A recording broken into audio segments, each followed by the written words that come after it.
Une info, non, une phrase.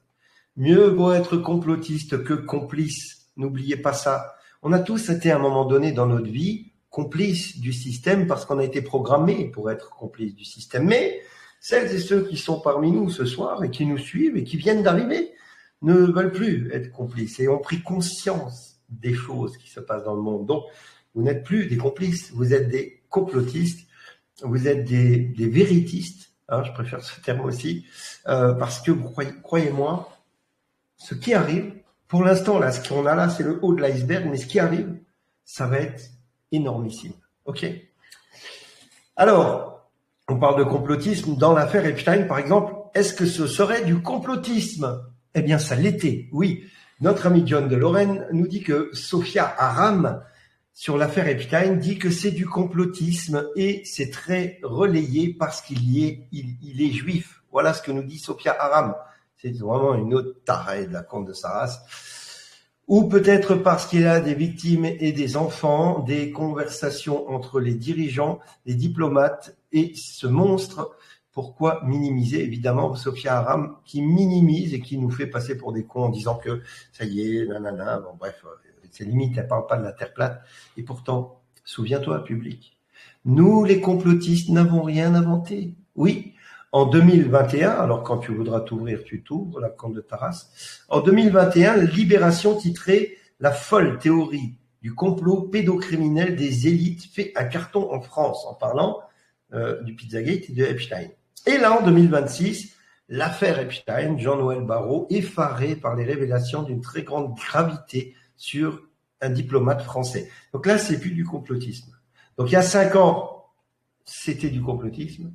Maintenant, c'est plus du complotisme. Alors quand c'est plus du complotisme, ça les arrange pas. Du coup, c'est les Russes. Bah oui, l'affaire Epstein, c'est les Russes. Vous vous doutez bien. Alors on va voir sur un média français très connu qui fait du journalisme soi-disant, ils affirment que les Russes seraient derrière l'affaire Epstein.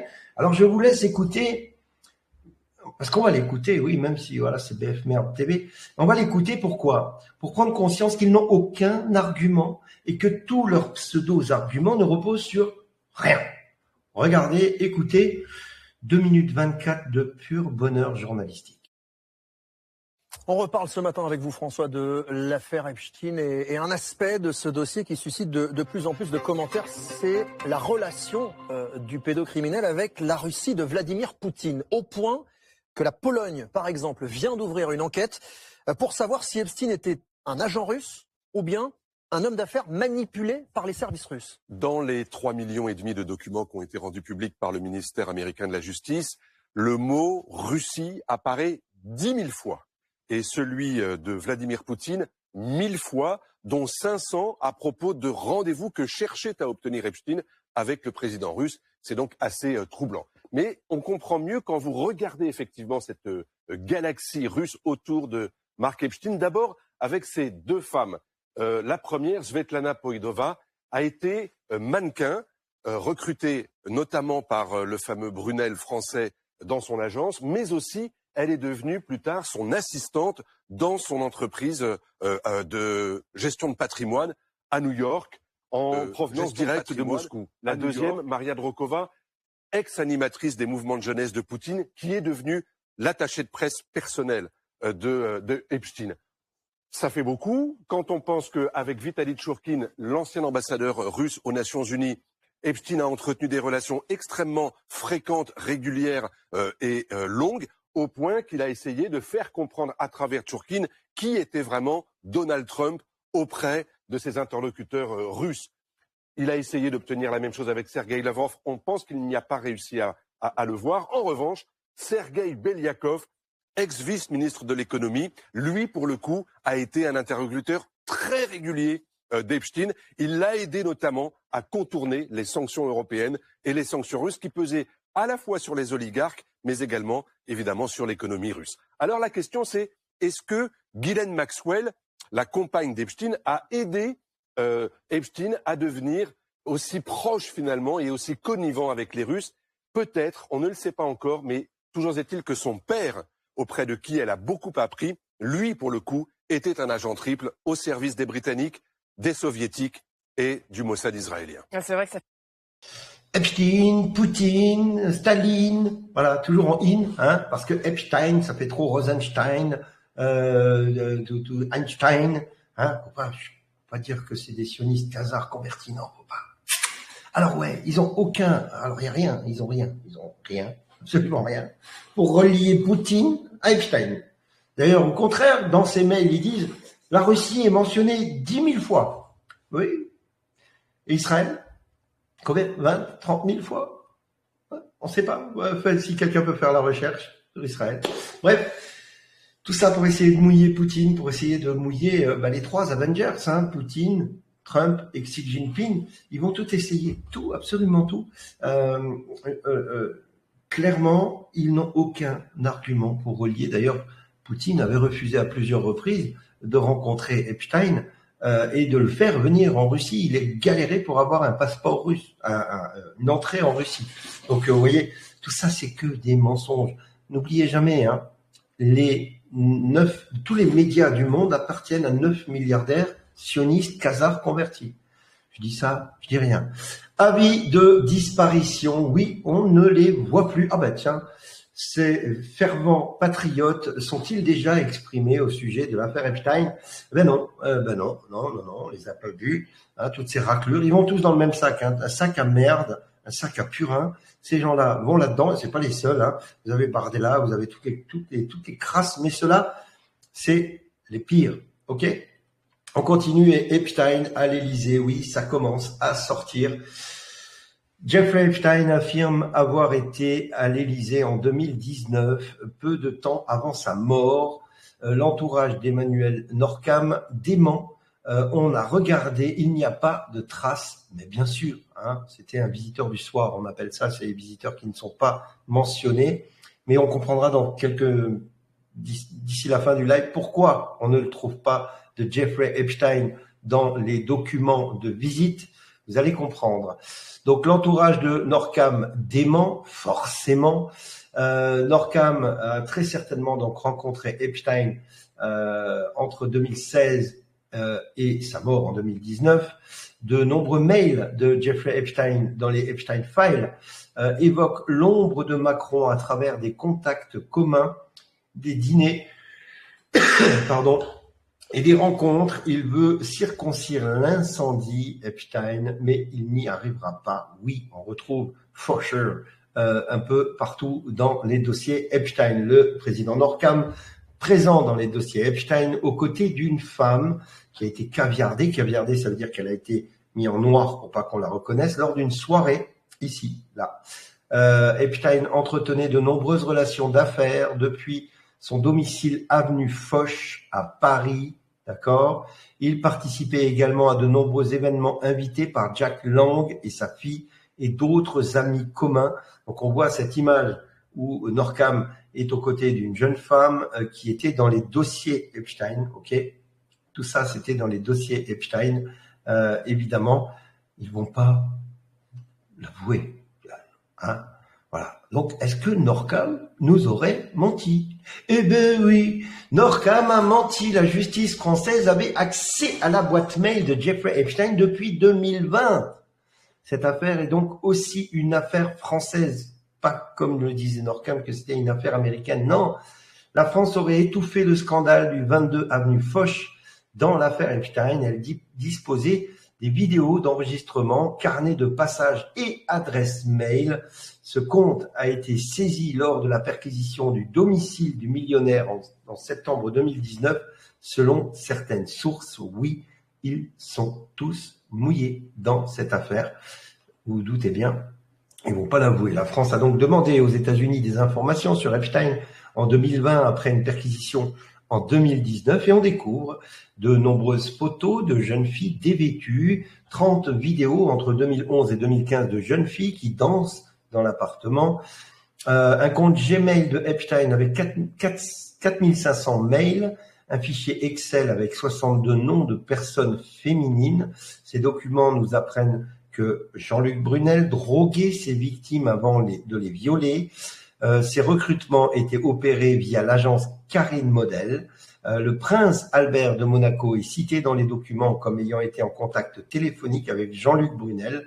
Bref, l'affaire commence à prendre un sacré tour. Ouais. Alors, c'est du complotisme. Ne parlez pas de ça. N'oubliez pas que Yael Braun-Pivet n'a pas voulu ouvrir une enquête sur justement l'affaire Epstein en France. Non, mais sérieux, les vrais sujets, c'est le gaspillage alimentaire. Oui, c'est ce que dit Yael Braun-Pivet quand elle est interrogée lors d'une rencontre au Sénat sur le gaspillage alimentaire. Et écoutez-la, comment elle botte en touche et comment elle fait style que c'est pas grave, c'est pas un sujet intéressant, Epstein. Non, il faut parler du gaspillage alimentaire. Voilà comment on botte en touche en politique française. Madame la Présidente, bonjour. Pourquoi s'opposer à la commission d'enquête relevant de la... Sujet, excusez-moi, Ce sont des questions des Français. Et alors ? Vous êtes là pour parler gaspillage alimentaire parce que vous voyez, on organise des formidables événements à l'Assemblée nationale avec des parlementaires qui bossent pendant des années sur des sujets, qui votent des lois, qui les évaluent, qui réunissent les acteurs. Là, vous ne voulez pas répondre à ma question. Pourquoi vous refusez la commission d'enquête concernant l'affaire Epstein, madame ? Là, je vous parle de gaspillage alimentaire et j'aimerais tellement que vous vous intéressiez au vrai sujet qui intéresse les Français, le gaspillage alimentaire. Je suis là pour ça, justement, madame. J'aimerais vraiment que vous vous intéressiez au vrai sujet, c'est le gaspillage alimentaire. Voilà comment nos politiques, ces fils de pute, traitent le sujet avec des victimes, des enfants, des femmes qui ont été violées, abusées, peut-être même pire, vous allez voir tout à l'heure. C'est juste hallucinant. Et dans un autre coup, on voit que Norcam fait ou essaye de faire disparaître les fichiers où sont nommés ses copains. Oui, la France demande aux États-Unis de supprimer les Epstein Files, les Epstein Trump Files, compromettant sur Jack Lang et sa famille. Les documents incriminant la famille Jack Lang ne sont plus disponibles sur le site du DOJ. Voilà, donc il y a eu une pression évidemment qui a été faite, ce qui prouve qu'ils ont peur. Epstein et le Quai d'Orsay a-t-il étouffé l'affaire ? Oui, écoutez, cette jeune femme sur les grandes gueules RMC qui dit toute la vérité, rien que la vérité, je le jure. Écoutez, c'est clair, net, la France est bien touchée. Qui ne dit mot consent. Donc, il a eu un rapport entre les mains. On est d'accord, c'est le Quai d'Orsay, on parle pas de... Non, c'est d'accord, c'est le Quai d'Orsay qui a eu un document comme ça entre les mains et qui laisse cette personne en totale liberté. Enfin, il y a quand même des échanges entre monsieur Aidant et monsieur Epstein où il est écrit que monsieur Epstein demande des visas à monsieur Aidant. Mais pourquoi faire les visas ? On se demande pourquoi on a besoin de passer par un copain pour demander des visas. Peut-être pour des mineurs qui viennent comme ça sans leurs parents. Mais tant qu'on ne comprendra pas en France que certains politiques, que certains magistrats couvrent des réseaux de pédocriminalité, que c'est une institution dans le monde. C'est une accusation qui est grave, ça, de dire qu'ils couvrent. On sait pas qui couvre. Pardon. Rien. Si tu n'interviens pas, tu couvres. Si. Pardon. Ça veut pas dire que toi-même tu es complice. Bien sûr. Mais si tu n'interviens pas, si tu laisses un type qui est quand même dans ton ministère, mais je vais te donner un exemple. Qui consulte des sites pédopornographiques, il se passe rien. Je te donne un exemple tout simple. Dans le restaurant qu'on a tenu avec mes parents, on a licencié un salarié pour harcèlement sexuel auprès de nos femmes qui étaient dans notre restaurant. J'ai vu ensuite qu'il avait posté ce monsieur et qu'il avait travaillé pour des gens que je connaissais. J'ai appelé ces gens, je leur ai dit faites attention à cette personne-là.